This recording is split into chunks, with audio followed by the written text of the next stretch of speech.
നമ്മുടെ ദൈവം അറിയാത്ത ഒരു പ്രശ്നങ്ങളിലൂടെയും നമ്മൾ കടന്നു പോകുന്നില്ല. നാം നേരിടുന്ന സകല പ്രശ്നങ്ങളും, സകല പ്രതിസന്ധികളും ദൈവം നന്നായി അറിയുന്നുണ്ട്, ദൈവം കാണുന്നുണ്ട്. എന്നാൽ ഇതിൻ്റെ നടുവിൽ ദൈവം നോക്കുന്നത് ഏത് സാഹചര്യം വരുമ്പോഴും നമ്മൾ ദൈവത്തെ അന്വേഷിക്കുകയാണോ അതോ മനുഷ്യരെ ആശ്രയിക്കുവാണോ, ഇത് ദൈവം വളരെ ശ്രദ്ധിക്കും. അപ്പം നമ്മുടെ വിടുതലെല്ലാം ഇരിക്കുന്നത് നമ്മൾ ദൈവത്തെ ആശ്രയിക്കുന്നതിലും ദൈവത്തെ അന്വേഷിക്കുന്നതിലുമാണ്. ഇന്ന് ശാലോം സന്ദേശത്തിൽ ദൈവത്തിൻ്റെ ആത്മാവ് സംസാരിക്കുന്ന ആലോചന 9-ാമത്തെ സങ്കീർത്തനം 10-ാമത്തെ വാക്യത്തിൽ നിന്നാണ്.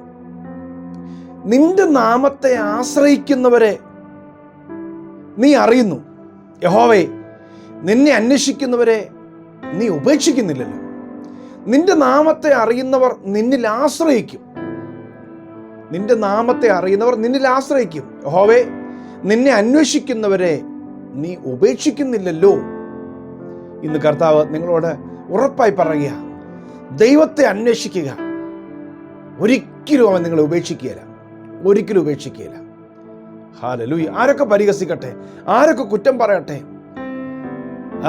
എന്തെല്ലാം പ്രശ്നം വന്നാലും ദൈവത്തെ തന്നെ ആശ്രയിച്ചോ, ദൈവം ഒരിക്കലും ഉപേക്ഷിക്കുകയില്ല. ദൈവത്തിൻ്റെ ഭക്തന്മാർ ഓരോരുത്തരും ദൈവമുഖം അന്വേഷിച്ചവരാ. എന്തു വലിയ കൊടുങ്കാറ്റിന് സമാനമായ പ്രശ്നം വന്നാലും, പർവ്വതം പോലെ ഉയരുന്ന പ്രശ്നം വന്നാലും, ഭൂലോകം മുഴുവൻ ഇളകി വന്നാലും എൻ്റെ ദൈവത്തിൽ ഞാൻ ആശ്രയിച്ച് ഉറച്ചിരിക്കും. മനുഷ്യൻ എന്നോട് എന്ത് ചെയ്യും? ഇതൊക്കെ ദൈവത്തിൻ്റെ ദാസന്മാർ പറഞ്ഞത്. ഈ 105-ാം സങ്കീർത്തനത്തിൽ 4-ാം വാക്യത്തിൽ ഒരു വാക്യം ഇങ്ങനെയാണ് എഴുതിയിരിക്കുന്നത്: യഹോവയെയും അവൻ്റെ ബലത്തെയും തിരയുവിൻ, അവൻ്റെ മുഖത്തെ ഇടപെടാതെ അന്വേഷിക്കുവിൻ. ദൈവത്തെ അന്വേഷിക്കുന്നുണ്ടോ ഇല്ലയോ എന്നുള്ള ദൈവം നോക്കുന്നത്. ചിലർ പറയുന്നത് ഈ പ്രശ്നങ്ങൾ വരുമ്പോൾ നമ്മൾ ഇപ്പം ദൈവത്തെ അന്വേഷിക്കുന്നതാണോ സമയം, ഇപ്പം ദൈവത്തെ അന്വേഷിക്കുന്നതാണോ സമയം. ചിലർ പറയുന്നത് ഇപ്പം പ്രാർത്ഥിക്കുന്നതാണോ അത്യാവശ്യം, ഇപ്പം വചനം കേൾക്കുന്നതാണോ അത്യാവശ്യം. എൻ്റെ സഹോദരങ്ങളെ, ദൈവം അനുകൂലമാണെങ്കിലേ, ദൈവത്തിൻ്റെ മുഖം ഒന്ന് പ്രകാശിപ്പിച്ചാലേ നമ്മൾ സമാധാനത്തോടെ ജീവിക്കാൻ പറ്റുള്ളൂ. നമുക്കല്ലാതെ ആരും വഴി പറഞ്ഞു തരത്തില്ല. അവരവർക്കറിയാവുന്ന വഴി അവരവർ പറഞ്ഞു തരുന്നു. പക്ഷെ ദൈവം നമുക്ക് വഴി കാണിച്ചു തരുമ്പോൾ മാത്രമേ സ്വസ്ഥതയുള്ള, സമാധാനമുള്ള പാതയിൽ നമുക്ക് സഞ്ചരിക്കാൻ പറ്റുള്ളൂ. ഹല്ലേലൂയ. ഈ ദിനവൃത്താന്തങ്ങളുടെ പുസ്തകത്തിലൊരു വാക്യം, 2 ദിനവൃത്താന്തങ്ങൾ 16-ാം അധ്യായത്തിന് 9-ാമത്തെ വാക്യത്തിൽ ആസയെക്കുറിച്ച് ദൈവം പറയുന്നൊരു കാര്യമുണ്ട്. യഹോവയുടെ കണ്ണ് തങ്ങൾ ഏകാഗ്ര ചിത്തന്മാരായിരിക്കുന്നവർക്ക് തന്നെത്താൻ ബലവാനെന്ന് കാണിക്കുവാൻ ഭൂമിയിൽ എല്ലാവരും ഊടാടിക്കൊണ്ടിരിക്കുക. ദൈവത്തിൻ്റെ കണ്ണ് ഭൂമിയിലെല്ലാം ഇങ്ങനെ സഞ്ചരിച്ചുകൊണ്ടിരിക്കുക. എന്തിനു വേണ്ടിയാണെന്നറിയാമോ? ദൈവത്തിങ്കൽ ആരാണ് ഏകാഗ്ര ചിന്തയോടുകൂടി ഇരിക്കുന്നത്, അവരെ സഹായിക്കാൻ ദൈവം അന്വേഷിച്ച് നടക്കുക.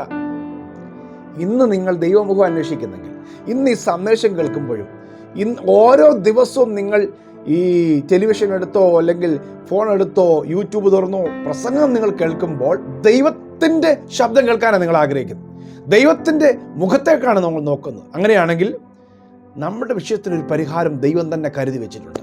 നിങ്ങൾ വിശ്വസിക്ക്, നിങ്ങൾ നേരിടുന്ന പ്രശ്നങ്ങൾക്ക് ദൈവം ഒരു പരിഹാരം കരുതിയിട്ടുണ്ട്. നിങ്ങൾ അതിനുവേണ്ടി എടുക്കുന്ന തീരുമാനങ്ങളൊന്നും അത്ര പ്രസക്തമായിരിക്കണമെന്നില്ല. പക്ഷെ നിങ്ങൾ ദൈവത്തിൻ്റെ മുഖമാണ് അന്വേഷിക്കുന്നതെങ്കിൽ ഒരിക്കലും ദൈവം അവരെ കൈവിടത്തില്ല. നമ്മളൊക്കെ പല കാര്യത്തിലും തെറ്റായ തീരുമാനങ്ങളും തെറ്റായ അഭിപ്രായങ്ങളൊക്കെ എടുക്കുന്നവരാണ്. പക്ഷേ പ്രാർത്ഥനയിൽ ദൈവമുഖം അന്വേഷിക്കുന്നവരാണെങ്കിൽ, കർത്താവേ നിൻ്റെ വഴി എനിക്ക് പഠിപ്പിച്ചു തരണമെന്ന് പറഞ്ഞ് ദൈവസന്നിധി ഇരിക്കുന്നവരാണെങ്കിലുണ്ടല്ലോ, ഒരിക്കലും ദൈവികമല്ലാത്ത ഒന്നും നമ്മുടെ വീട്ടിൽ വന്ന് കയറത്തില്ല. ദൈവഹിതമല്ലാത്തത് നമ്മുടെ കുടുംബത്തിൽ സംഭവിക്കത്തില്ല, നമ്മുടെ തലമുറയ്ക്ക് ഭവിക്കത്തില്ല. ഹല്ലേലൂയ, ആമേൻ. ദൈവം പറയാണ്, തങ്ങൾ ഏകാഗ്ര ചിത്തന്മാരായിരിക്കുന്നവർക്ക് വേണ്ടി തന്നെത്താൻ ബലവാനെന്ന് കാണിക്കുവാൻ യഹോവയുടെ കണ്ണ് ഭൂമിയിൽ എല്ലായിടവും ഊടാടിക്കൊണ്ടിരിക്കുകയാണ്. അവനിങ്ങനെ നോക്കിക്കൊണ്ടിരിക്കുക. ഇന്ന് നിങ്ങൾ പ്രാർത്ഥിക്കുന്നെങ്കിൽ, ഇന്ന് നിങ്ങൾ വചനം കേൾക്കുന്നെങ്കിൽ, ഇന്ന് നിങ്ങൾ ദൈവത്തിൻ്റെ മുഖത്തേക്ക് നോക്കിയിരിക്കുന്നെങ്കിൽ, നിശ്ചയമായും ദൈവം നിങ്ങളെയാണ് സെർച്ച് ചെയ്യുന്നത്, ദൈവം നിങ്ങളെയാണ് അന്വേഷിച്ചുകൊണ്ടിരിക്കുന്നത്, നിങ്ങൾക്ക് വേണ്ടി ഒരു വഴി തുറക്കുവാൻ. ഹല്ലേലൂയ. 2 ദിനവൃത്താന്തം 7-ാം അധ്യായത്തിൻ്റെ 14-ാമത്തെ വാക്യത്തിൽ ദൈവം പറയാണ്, ഞാൻ മഴ പെയ്യാതിരിക്കാൻ ആകാശത്തെ അടയ്ക്കുകയോ ദേശത്തെ തിന്നു മുടിക്കേണ്ടതിന് വെട്ടുക്കളോട് കൽപ്പിക്കുകയോ ഇങ്ങനെ ദേശത്ത് മഹാമാരിയൊക്കെ വരുത്തുകയൊക്കെ ചെയ്താൽ എൻ്റെ നാമം വിളിക്കപ്പെട്ടവർ എൻ്റെ മുഖം അന്വേഷിക്കണം. അപ്പോൾ ഈ പ്രശ്നങ്ങളൊക്കെ വരുമ്പോൾ വേറെ വഴി അന്വേഷിച്ച് പരിഹാരം ഉണ്ടാക്കാൻ പോകണ്ട. ക്ഷാമമാണെങ്കിലും രോഗമാണെങ്കിലും നന്മകൾ നഷ്ടമാകുന്നതാണെങ്കിലും എന്ത് ചെയ്യണം? ദൈവമുഖം അന്വേഷിച്ചാൽ, എൻ്റെ നാമം വിളിക്കപ്പെട്ട എൻ്റെ ജനം തങ്ങളെ തന്നെ താഴ്ത്തി പ്രാർത്ഥിച്ച് ദുർമാർഗം വിട്ടുതിരിഞ്ഞ് എൻ്റെ മുഖം അന്വേഷിച്ചാൽ ഞാൻ പ്രാർത്ഥന കേൾക്കും. ആമേൻ.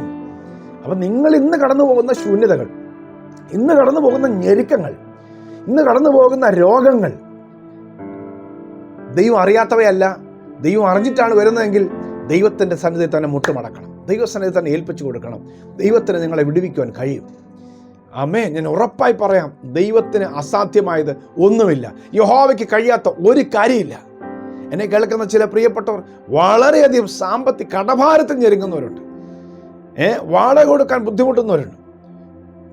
Loan repayment അടയ്ക്കാനായിട്ട് കഴിയാതിരിക്കുന്നവരുണ്ട്. നിങ്ങൾ മനുഷ്യരിലേക്ക് നോക്കരുത്. ദൈവം നിങ്ങൾക്ക് അനുകൂലമാണ്. ദൈവം വഴി തുറക്കും. ആമേൻ. ദൈവത്തിൻ്റെ മുഖത്തേക്ക് നോക്ക്. ദൈവം ഒരിക്കലും കൈവിടില്ല. ഹല്ലേലൂയ. 27-ാം സങ്കീർത്തനത്തിൽ ദാവീദ് പറയുന്നുണ്ട് 8-ാം വാക്യത്തിൽ, എൻ്റെ മുഖം അന്വേഷിപ്പിക്കുന്ന നിങ്കിൽ നിന്ന് കൽപ്പന വന്നെന്ന് എൻ്റെ ഹൃദയം പറയുന്നു. എൻ്റെ മനസ്സിനകത്ത്. അപ്പോൾ ഈ ശബ്ദം നമുക്ക് കേൾക്കാൻ പറ്റും. ഇപ്പം നീ വേറെ ഒന്നുമല്ല ചെയ്യേണ്ടത്, ദൈവസന്നിധി വന്ന് പ്രാർത്ഥിക്കുക വേണ്ടെന്നുള്ള ഒരു ശബ്ദം ദൈവം നമ്മളോട് സംസാരിക്കും. ചിലപ്പോൾ നമ്മളങ്ങ് അവഗണിച്ച് പോകുന്നതുകൊണ്ടാണ് കുഴപ്പം. ഒരിക്കലും അങ്ങനെ ചെയ്യരുത്. എൻ്റെ സന്നിധിയിൽ ഇരിക്കുക, എൻ്റെ മുഖം അന്വേഷിപ്പിരുന്ന് ദൈവത്തിൽ നിന്ന് കൽപ്പന വന്നു എന്ന് എൻ്റെ ഹൃദയം പറയുന്നു. ആ സമയത്ത് ഇരുന്നോണം, ആ സമയത്ത് പ്രാർത്ഥിക്കാൻ തുടങ്ങിക്കോണം. ദൈവത്തിന് നിങ്ങൾക്ക് വേണ്ടി ഒരു സ്പെഷ്യൽ വഴിയുണ്ട്, ഒരു സ്പെഷ്യൽ നീക്കുപോക്കുണ്ട്. വിശ്വസിക്ക്, ദൈവം ഒരിക്കലും നമ്മളെ കൈവിടുകയില്ല, ഉപേക്ഷിക്കുകയില്ല. സങ്കീർത്തനം 34 പറയുന്നത്, അവങ്കിലേക്ക് നോക്കിയവർ പ്രകാശിതരായി, അവരുടെ മുഖം ലജ്ജിച്ചു പോയില്ല. 34:10 പറയുന്നത്, ബാലസിംഹങ്ങൾ വിരകിട്ടാതെ വിശന്നിരിക്കും. യഹോവയെ അന്വേഷിക്കുന്നവർക്ക് ഒരു നന്മയ്ക്കും കുറവ് വരില്ല. ദൈവത്തെ അന്വേഷിച്ചു, ദൈവത്തെ അന്വേഷിച്ചു. ചിലപ്പോൾ നമ്മൾ മണ്ടരാണെന്നും പൊട്ടനാണെന്നും കഴിവില്ലാത്തവരാണെന്നൊക്കെ പലരും പറഞ്ഞേക്കാം. പക്ഷേ ദൈവം ഒരിക്കലും നമ്മളെ കൈവിടത്തില്ല. ഹല്ലേലൂയ. യഹോവയെയും അവൻ്റെ ബലത്തെയും തിരയുവിൻ. ദൈവത്തെ അന്വേഷിക്കുന്ന ബുദ്ധിമാനുണ്ടോ എന്ന് കാണാൻ ദൈവം നോക്കിയിരിക്കുകയാണ്. ദൈവത്തെ എത്രയും അന്വേഷിക്കും അത്രയും അവൻ നമ്മുടെ കാര്യത്തിൽ ഇടപെടും. ഹല്ലേലൂയ. നമ്മുടെ ജീവിതത്തിൽ ദൈവത്തിന് പ്രയോറിറ്റി കൊടുത്തോ, ആദ്യം ദൈവസന്നിധിയിലേക്ക് വന്നോ, വിഷയങ്ങൾ അർപ്പിച്ചോ, കർത്താവ് നിങ്ങൾക്ക് വേണ്ടി ഇറങ്ങി വന്നിരിക്കും. പ്രിയ കർത്താവേ, എൻ്റെ ഈ സന്ദേശം കേൾക്കുന്ന, അവിടുത്തെ വചനം കേൾക്കുന്ന എൻ്റെ പ്രിയപ്പെട്ടവരെ അങ്ങയുടെ കരങ്ങളിൽ സമർപ്പിക്കുന്നു. കർത്താവെ, അഴിയില്ലെന്ന് പറഞ്ഞ കർത്താവെ കുരുക്കുകൾ, പരിഹരിക്കപ്പെടുകയില്ലെന്ന് പറഞ്ഞ പ്രശ്നങ്ങൾ, സൗഖ്യമാകില്ലെന്ന് പറഞ്ഞ രോഗങ്ങൾ, മാറില്ലെന്ന് പറഞ്ഞ ശാപശക്തികൾ, കർത്താവെ നിൻ്റെ മുഖത്തേക്ക് ഞങ്ങൾ നോക്കുമ്പോൾ അതെല്ലാം അഴിഞ്ഞു മാറും. ഞങ്ങളത് വിശ്വസിക്കുന്നു. യേശുക്രിസ്തുവിൻ്റെ നാമത്തിൽ ഈ സന്ദേശം കേൾക്കുന്ന നിൻ്റെ മക്കൾ നിൻ്റെ മുഖത്തേക്കാണ് കർത്താവെ നോക്കുന്നത്. അവർ ലജ്ജിക്കാൻ സമ്മതിക്കരുത്, അവരെ പരിഹസിക്കാൻ സമ്മതിക്കരുത്. യേശുക്രിസ്തുവിൻ്റെ നാമം നിമിത്തം, കർത്താവായ യേശുക്രിസ്തുവിൻ്റെ മക്കളായ നിമിത്തം ഈ മക്കൾ ലജ്ജിക്കാൻ സമ്മതിക്കരുത്. കർത്താവേ, അവിടെ നിന്ന് കൂടെ ഇരിക്കണമേ, ഒരു ജയം നൽകണമേ. ഇന്ന് ഒരു അത്ഭുതത്തിൻ്റെ പാത തുറന്നു കൊടുക്കണമേ. അത്ഭുതം ചെയ്യും യേശുവിൻ നാമത്തിൽ തന്നെ. ആമേൻ, ആമേൻ. യേശുക്രിസ്തുവിൻ്റെ നാമത്തിൽ നിങ്ങൾക്ക് ദൈവം അത്ഭുതങ്ങൾ ചെയ്യട്ടെ. നിങ്ങൾക്ക് വേണ്ടി പ്രാർത്ഥിക്കുന്നു. ഈ സന്ദേശം കുറേ പേരൊക്കെ നിങ്ങൾ പങ്കുവയ്ക്കണം. God bless you. Have a wonderful day.